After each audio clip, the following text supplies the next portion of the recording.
नमस्कार।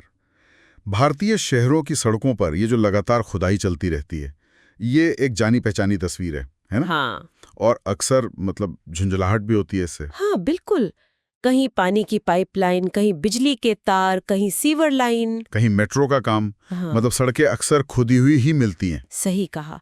तो आज की इस गहन चर्चा में हम इसी समस्या के तह तक जाने की कोशिश करेंगे। हाँ, समझेंगे कि आखिर ये होता क्यों है। हमारे पास कुछ समाचार लेख हैं, कुछ सरकारी बयान भी हैं और लोगों के ऑनलाइन अनुभव भी। जी, तो इन सब के आधार पर देखते हैं कि भारत में ये सार्वजनिक सड़कें बार-बार क्यों खोदी जाती हैं और क्या इसे रोकने का कोई रास्ता है? चलिए शुरू करते हैं।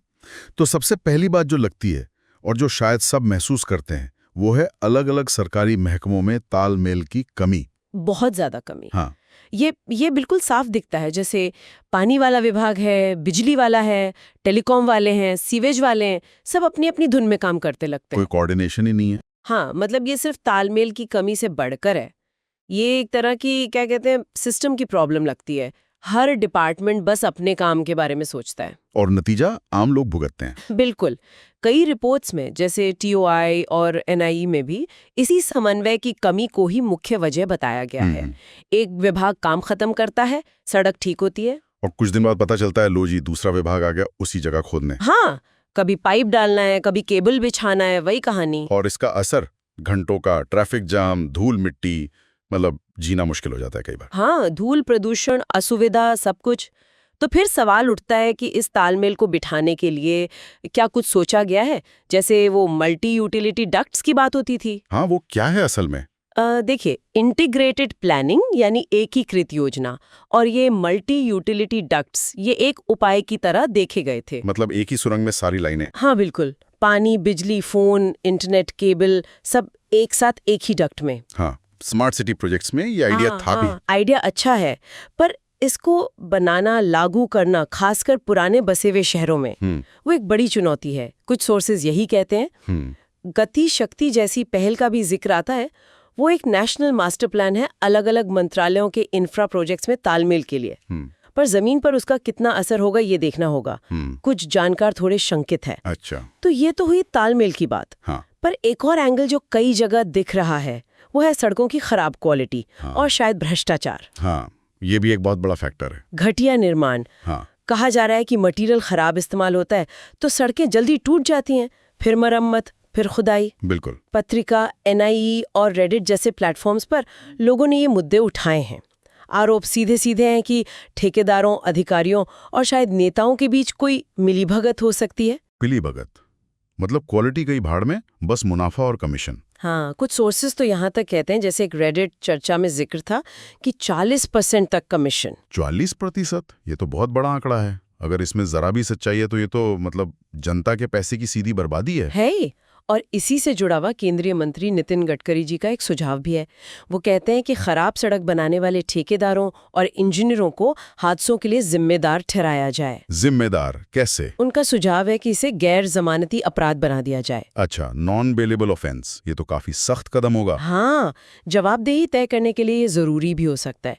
वैसे एक और मजेदार या कहिए चिंताजनक थ्योरी रेडिट पर कुछ लोग दे रहे थे। क्या थ्योरी? कि ये बार बार की खुदाई कहीं ठेकेदारों का एक तरह का कंटिन्यूअस बिजनेस प्लान तो नहीं? मतलब शायद सड़क की वारंटी खत्म होने से पहले ही उसे खोद दिया जाता है ताकि मरम्मत का नया ठेका मिल जाए। अरे बाप रे, ये तो सोचने वाली बात है। खैर, इन सब के अलावा क्या हमारे शहरों के जो बुनियादी ढांचे हैं उनमें भी कोई कमी है? निश्चित रूप से बिल्कुल है। जैसे कुछ नोट्स और एनआई की रिपोर्ट बताती हैं, कई इलाकों में तारों और पाइपों के लिए अलग से भूमिगत नलिकाएं, मतलब अंडरग्राउंड डक्ट्स हैं ही नहीं। तो सब ऐसे ही दबा दिया जाता है? हाँ, बस मिट्टी खोदी और दबा दिया। और फिर हमारा जो मौजूदा इंफ्रास्ट्रक्चर है वो काफी पुराना भी है, उसे लगातार मरम्मत चाहिए। और शहर बढ़ते जा रहे हैं। हाँ, तेजी से शहरीकरण हो रहा है, उसका दबाव इस पुराने ढांचे पर और बढ़ता जा रहा है। और इन सब के बीच में आम नागरिक, देर रात खुदाई का शोर, आने जाने में दिक्कत, टूटी सड़कों पर एक्सीडेंट का डर। जी, लोगों में बहुत निराशा है। वो देखते हैं कि एजेंसियां बस एक दूसरे पर इल्जाम लगाती रहती हैं, कोई जिम्मेदारी नहीं लेता। हाँ, वो ब्लेम गेम। बिल्कुल। लोग अपने शहरों की तुलना किसी युद्ध क्षेत्र से या खरगोश के बिलों के जाल से कर रहे हैं। ये दिखाता है कि परेशानी कितनी ज्यादा है, TOI की रिपोर्ट में भी यही है कि लोग एजेंसियों के इस रवैये से तंग आ चुके हैं। तो अगर हम संक्षेप में देखें तो इस अंतहीन खुदाई के पीछे के मुख्य कारण क्या निकले? विभागों में तालमेल की कमी, हाँ, घटिया निर्माण और संभावित भ्रष्टाचार। और पुराना अपर्याप्त शहरी ढांचा। बिल्कुल। और समाधान के तौर पर जो बातें सामने आई वो है बेहतर प्लानिंग, मतलब integrated planning. Multi utility ducts. हाँ, मल्टी यूटिलिटी डक्ट्स का नेटवर्क, निर्माण की क्वालिटी पर सख्त नियंत्रण और ठेकेदारों व अधिकारियों की जवाबदेही तय करना, जैसे गडकरी जी का सुझाव भी था। ये सब उपाय तो ठीक हैं, पर एक सवाल फिर भी रह जाता है। क्या ये समस्या सिर्फ सड़कों की खुदाई तक ही सीमित है या ये किसी बड़ी चीज की तरफ इशारा कर रही है? मतलब क्या ये दिखाता है कि हमारे शहरों को चलाने के तरीकों में, यानी अर्बन गवर्नेंस में और उसमें नागरिकों की भागीदारी, सिटीजन एंगेजमेंट में एक बुनियादी बदलाव की जरूरत है? शायद तभी ये खुदाई और अव्यवस्था का जो चक्र है वो सच में टूटेगा।